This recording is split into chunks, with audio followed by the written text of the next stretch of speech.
आप सभी को good afternoon. In the previous classes, we have dealt about the type of offense. In that class, according to the warrant is the order issued by the court. According to the warrant, the offenses are of two types: cognizable offense and non-cognizable offense. What is the cognizable offense? The offense in which a police can't arrest a person, can arrest a person without warrant. यानी कि वैसे cases जिसमें police जो है किसी भी person को बिना वारंट के, बिना कोर्ट के ऑर्डर के जब हिरासत में लेती है, तो उसी प्रकार के केसेस को हम लोग कहते हैं कॉग्निजेबल ऑफेंस। उसमें एग्जांपल मैंने बताया था, आपका रेप था, अटेम्प्ट टू मर्डर था, डाउरी डेथ था। उसी का अपोजिट केस था आपका नॉन कॉग्निजेबल ऑफेंस। तो वैसे अपराध, वैसे ऑफेंस जिसमें कोई पुलिस बिना वारंट के किसी भी व्यक्ति को अरेस्ट नहीं कर सकती है, किसी भी व्यक्ति को हिरासत में नहीं ले सकती है, तो उस प्रकार के केसेस को हम लोग कहते हैं आपका नॉन कॉग्निजेबल ऑफेंस। फिर in the next proceeding of the legal procedure, तो एक सबसे बहुत इंपॉर्टेंट टर्म आता है आपका लीगल प्रोसीजर में, that is the capital punishment और डेथ पेनल्टी। कैपिटल पनिशमेंट क्या होता है? Capita it not means income.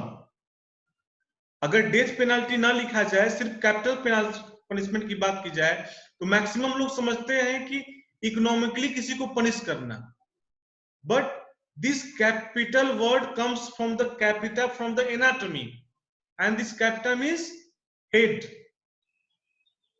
तो किसी भी पर्सन को जुडिशियल रूप से, किसी भी पर्सन को कानूनी रूप से मौत के घाट उतारना, किसी भी पर्सन को कानूनी रूप से मौत की सजा देना, इसी को हम लोग कहते हैं कैपिटल पनिशमेंट और death penalty. In the previous classes, we have dealt about the type of punishment according to the law in the Constitution of India, in which the most rigorous punishment was death penalty, and it was hanging neck until death. Here in the capital punishment or death penalty, the power of forgiveness is only to the President of India. अगर किसी भी कैदी को, किसी भी आरोपी को, किसी भी मुजरिम को अगर मौत की सजा दी जाती है, उसको फांसी की सजा दी जाती है, अगर वो राष्ट्रपति से क्षमा याचना करता है, तो राष्ट्रपति के पास ये स्पेशल अधिकार है कि किसी भी व्यक्ति को जो है वो मौत की सजा से उसको क्षमा कर सकता है। This is the capital punishment. After talking to the capital punishment or death penalty, now we'll talk to a very important topic, very important term, that is the summon. That is the summon or subpoena.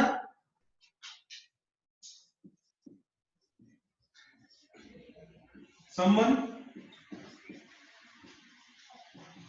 or subpoena. Here it is a legal notice. What is the summon? It is a legal notice issued by court,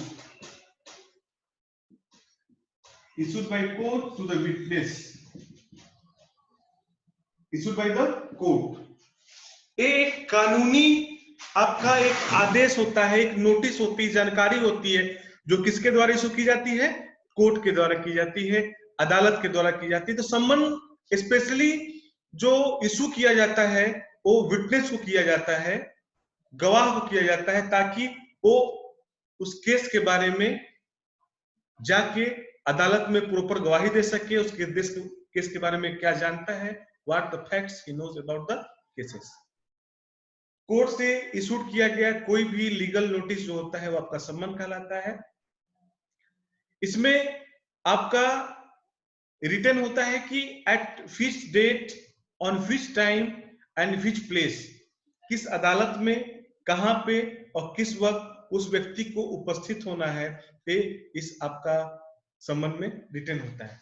सम्मन आपका एक notice है जो court के द्वारा पारित किया गया, तो इसमें तो नोटिस लिखा होता है कि किस मामले में किस चीज के लिए आपको कोर्ट में बुलाया गया है, और उस पे प्रिजाइडिंग ऑफिसर ऑफ कोर्ट का सिग्नेचर होता है।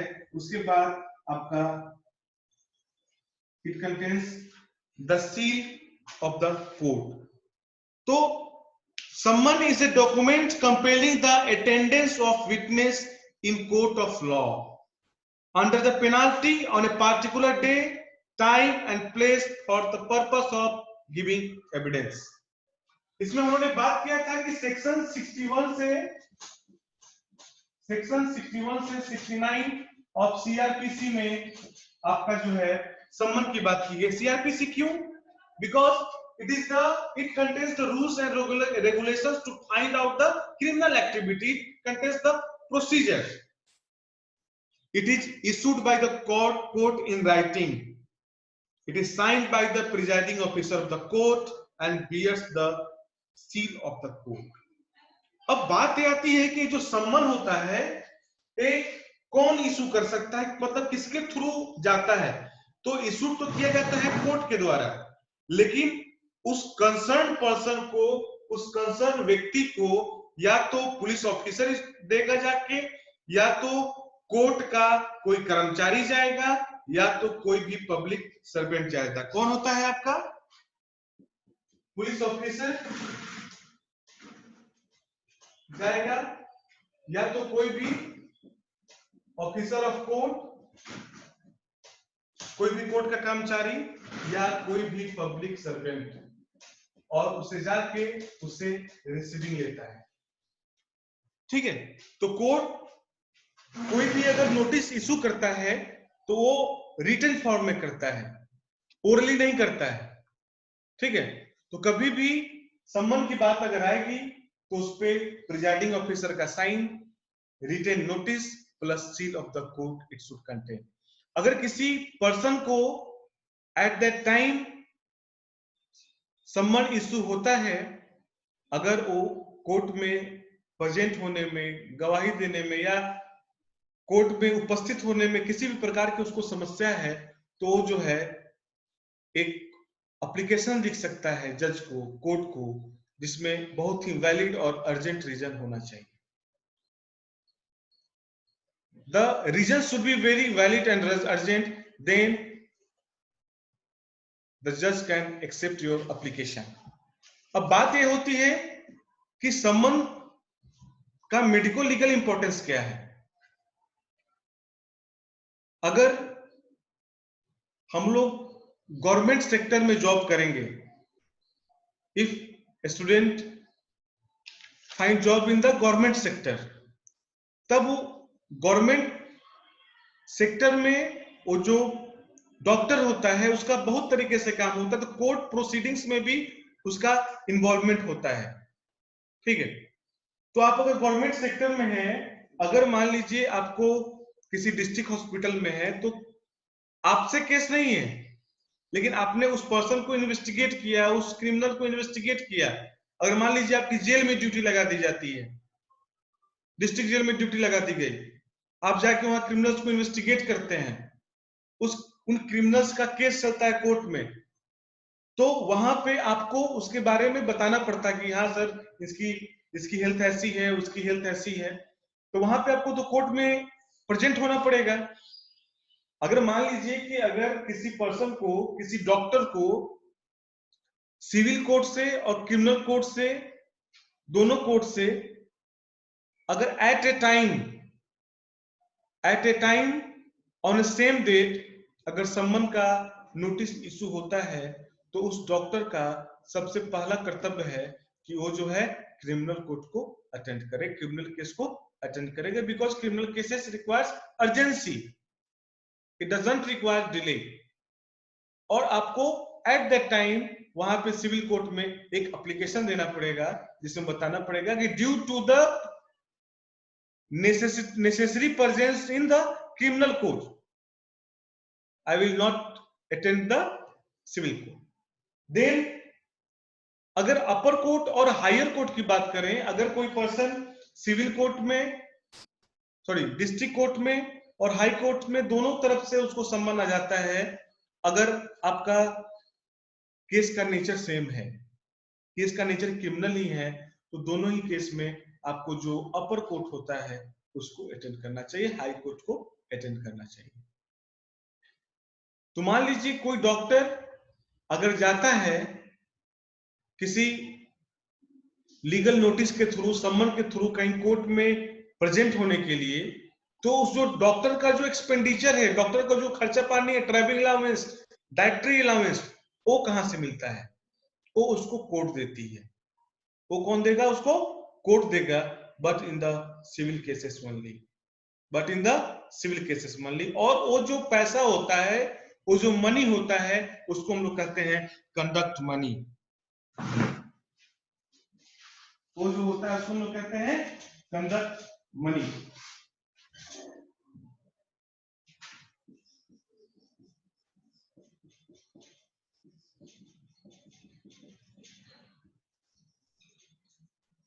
किसी भी विटनेस को कोर्ट के द्वारा दिया जाने वाला जो एक्सपेंडिचर है, उसी को हम लोग कहते हैं conduct money. What is the conduct money? It is the fee offered or paid to the witness in the civil cases at the time of serving the summon to meet the expenses toward the attending court. Witness को expenditure, ठीक है, किसी भी सम्मन में मिलता है। कब मिलता है? ड्यूरिंग सर्विंग द सम्मन, ठीक है। तो it's definition is, it is fee offered or paid to the witness in civil cases at the time of serving someone to meet the expenses towards meeting the court.